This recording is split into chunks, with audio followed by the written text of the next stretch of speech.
आज के इस वीडियो में साथियों हम पढ़ रहे थे जीरेंड्स और इन्फिनेटिव के बारे में, और हमने लास्ट वीडियो में कुछ पार्ट को छोड़ दिया था। तो अब हम यहाँ पढ़ेंगे कि verbs that are followed by a noun phrase plus infinitive can also be followed by a जीरेंड।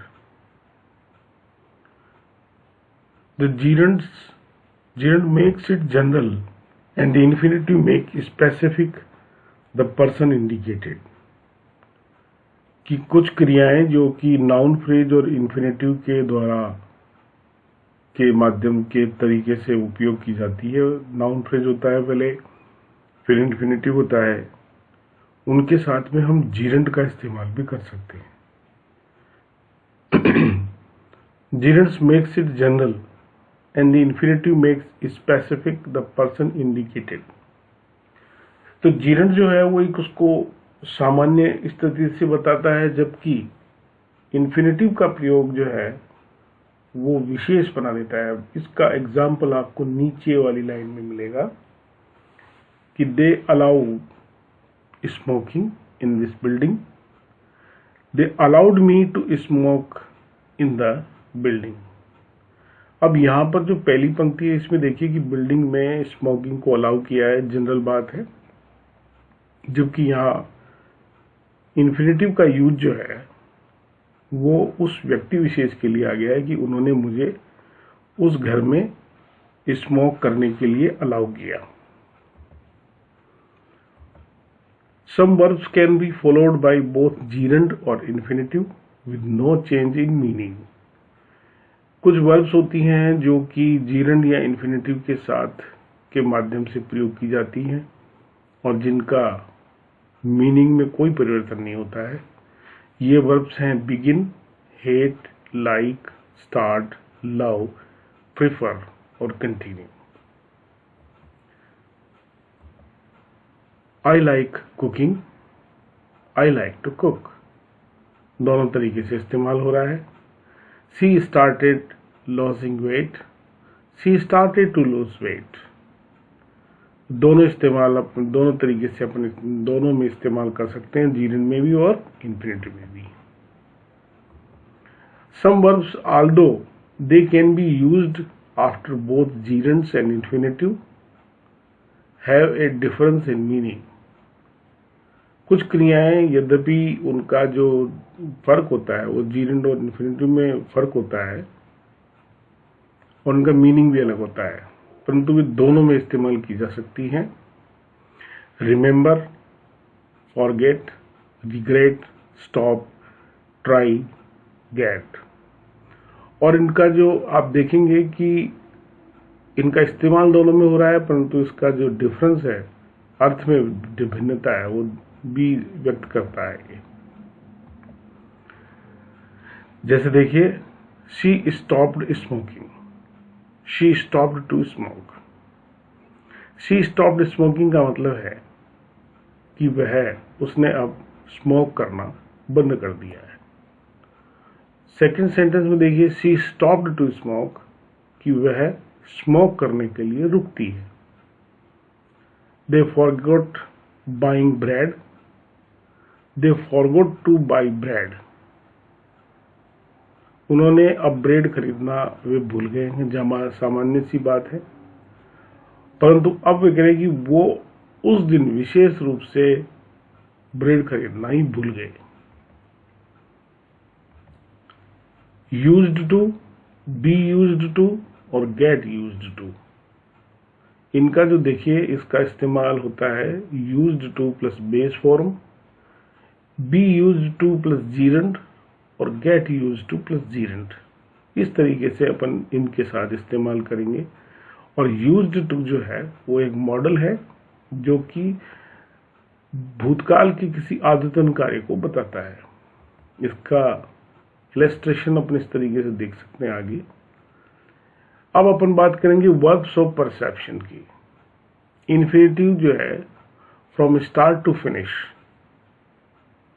वो वर्ब्स ऑफ परसेप्शन में होती है, और जीरेंड्स जो है वो बताते हैं इन प्रोग्रेस। देखिए, I heard the children cry, मैंने बच्चे को रोते हुए सुना था। I saw your friends walking in the park, मैंने देखा कि तुम्हारे दोस्त जो है वो पार्क में घूम रहे थे। अब यहाँ पर देखिए, घूम रहे थे का मतलब है कि जीरंड का इस्तेमाल हो रहा है, तो उस समय कार्य चल रहा था। और जो इन्फिनेटिव इसमें यूज हो रहा है, I heard the children cry, कि मैंने बच्चे को रोते हुए सुना, कि प्रारंभ से लेकर अंत तक मैंने उसको सुना जब उसने रोना बंद कर दिया।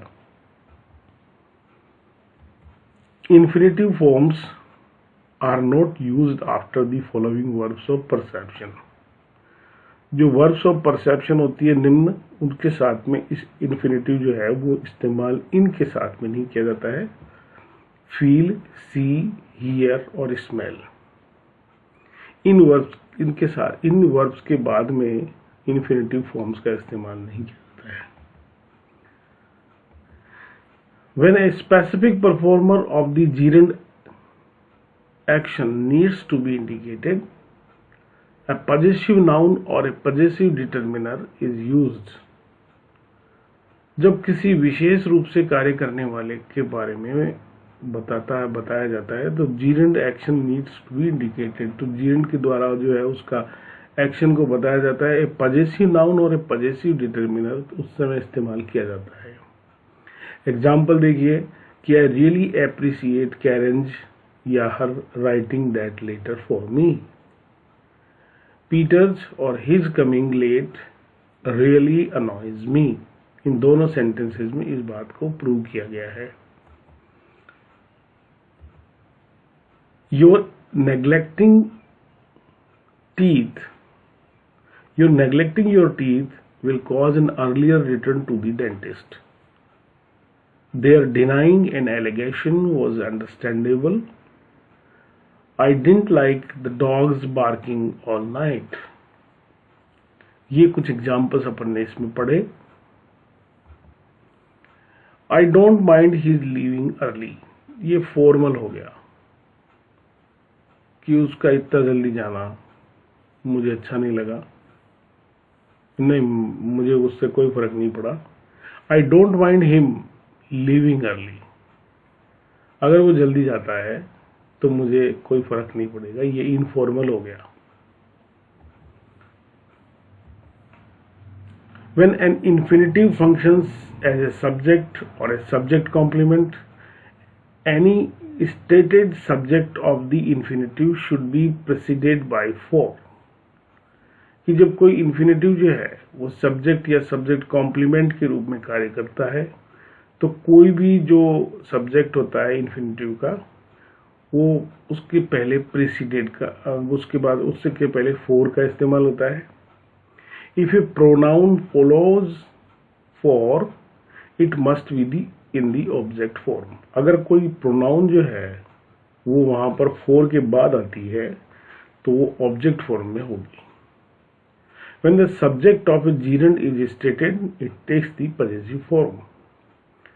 और जीरंड का जो है वो अगर कोई सब्जेक्ट फॉर्म में इस्तेमाल हो रहा है तो वो पजेसिव फॉर्म में होगा।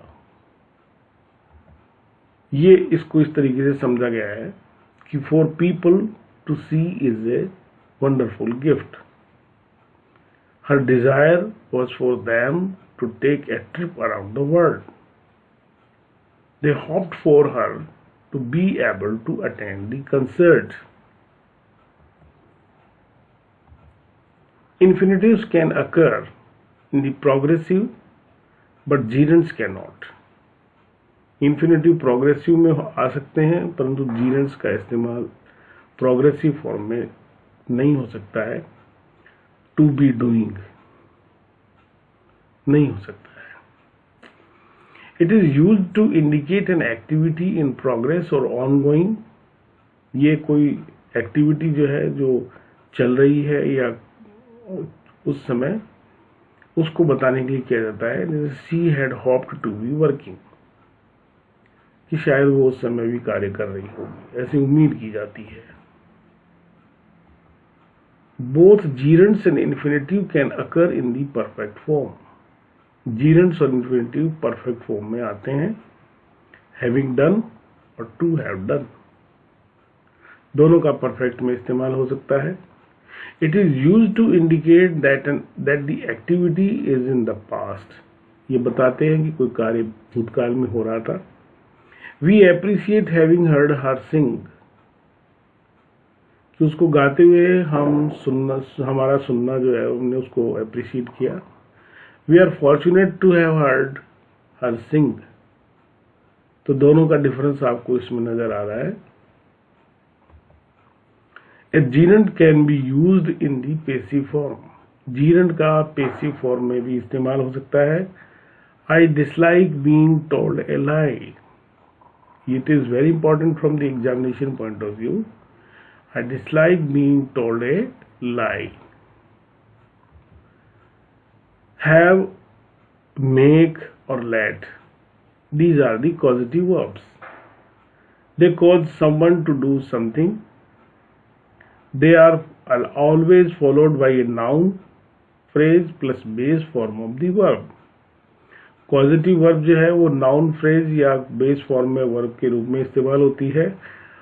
Do not use the an infinitive after these verbs.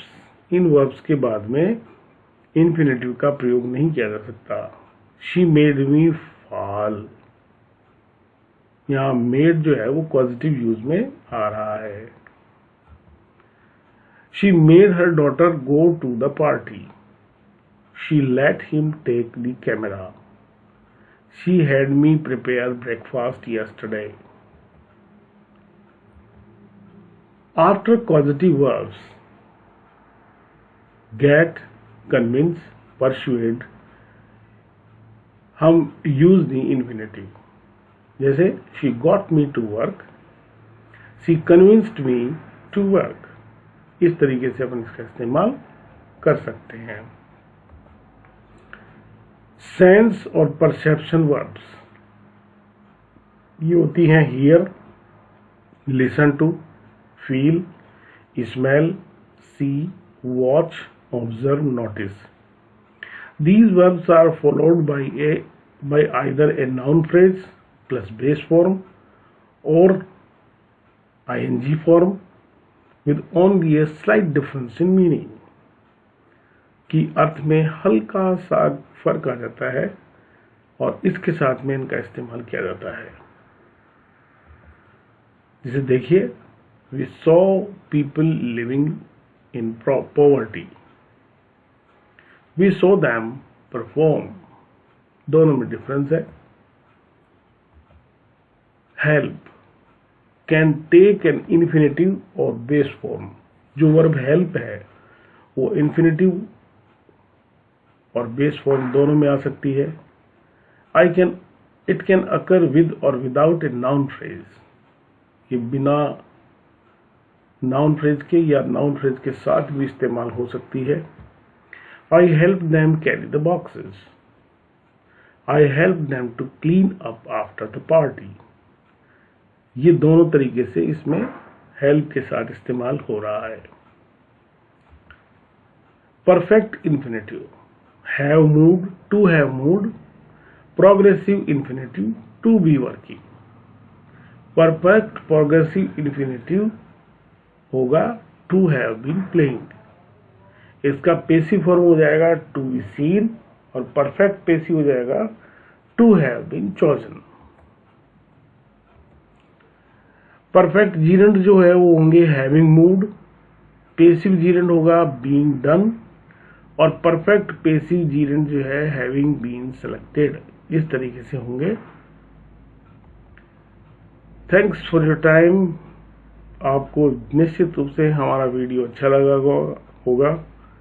आप हमारे चैनल नॉलेज भंडारी को लगातार देखते रहें, हम आपके लिए नए नए वीडियोज लेकर के आ रहे हैं, आपके लिए उपयोगी होंगे। आप हमारे चैनल को सब्सक्राइब और शेयर जरूर करिए। थैंक्स।